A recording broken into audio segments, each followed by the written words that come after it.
Okay, in this video, we'll talk about plasma protein binding. Plasma protein binding is the degree of binding of a drug to plasma proteins. Now, what are plasma proteins?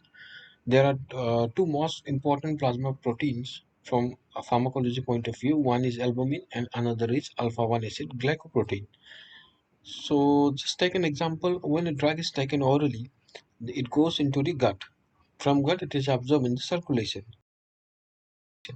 Now, as soon as the drug reaches the circulation, if the drug is acidic, it goes and binds with the plasma protein albumin, and if the drug is basic, it binds with the alpha-1 acid glycoprotein. Okay, so that means as soon as drug reaches the circulation, some of the fraction of the drugs are available as unbound form, and some are available in bound form with the plasma proteins.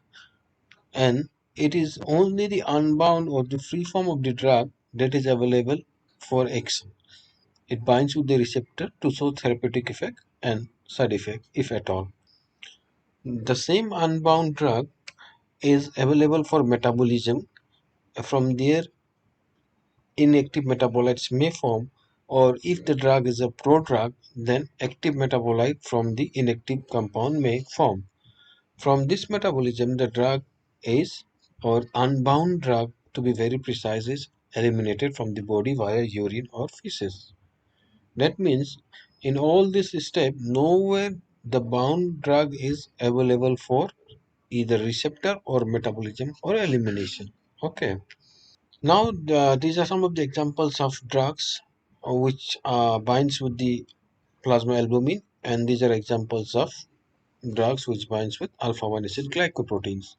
Mostly these are basic drugs which binds with the glycoprotein, whereas acidic drugs binds with the albumin.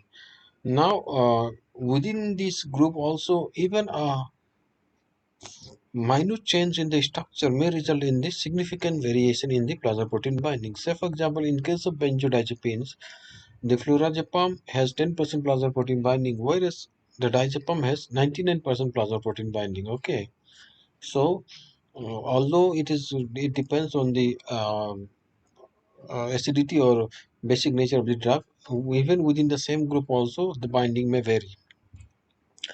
So what are the clinical significance of plasma protein binding, or why we should clinicians should know the significance of plasma protein binding? Remember the mnemonics D, D, D, D, that means D for distribution. Plasma protein bound drugs are mostly available in the plasma, and hence it leads to low volume of distribution. Number two, these are not available for the metabolism or elimination, hence it is long acting. Number three, displacement. Weakly plasma protein bound may be displaced by another drug that is strong affinity to the plasma protein. Number four, dialysis. Drugs that are highly plasma protein bound are weak candidates for dialysis, that are not removable by dialysis. So we'll go one by one. Distribution. Okay, say for this is the free form of the drug which binds with the albumin. Say for example, this is acidic drug. Okay. Now, free form of the drug, once it reaches the circulation, it may distribute in the nearby interstitial tissue, thereby increasing the volume of distribution. Whereas the drugs which are highly plasma protein bound, it is very likely that these are unable to seep through the endothelial linings and hence stays in the plasma. As a result of which, volume of distribution of such drug is very less. Next, elimination. Well, so this is blood vessels or the efferent arterioles of the glomerulus, and this is the Bowman's capsule.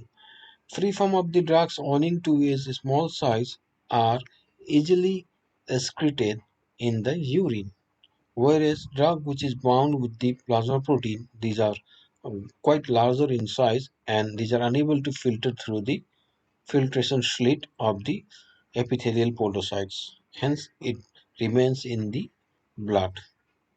So, which makes this long acting. Okay, that means highly plasma protein bound drugs are long acting. Next, this is the example of displacement. So for instance, so this is a drug with high plasma protein binding, and this is a drug with low plasma protein binding. So for example, a drug with low plasma protein binding or affinity has captured its site on the plasma albumin, and when a drug is administered with high plasma protein binding, it may go and displace the drug with low plasma protein binding, thereby increasing the concentration of the latter. Okay, that means if we concurrently administer two drugs with high plasma protein binding, there is every possibility that the one drug would displace the another drug from its binding site, and the free form of the drug is available for action. That means it increases the concentration of the free form of the drug in the circulation. Lastly, dialysis. That I already told you that the drugs which are strongly plasma protein bound are weak candidates for dialysis. That means even in the dialysis, in the dialyzer, there is semi-permeable membrane through which the toxicant, oh, this is very important to remember again. Dialysis is done to remove toxicant from the body in case of toxicity case. But a drug with high plasma protein binding is unable to pass out through the seepage, and hence it is very difficult to remove by dialysis. Again, the same example, free form of the drug easily removed from the by the dialysis, whereas the bound form of the drug is unable to pass through the semi-permeable membrane, and as a whole, it retains in the blood as such, and hence the patient is not benefited from dialysis. This is all. Thank you.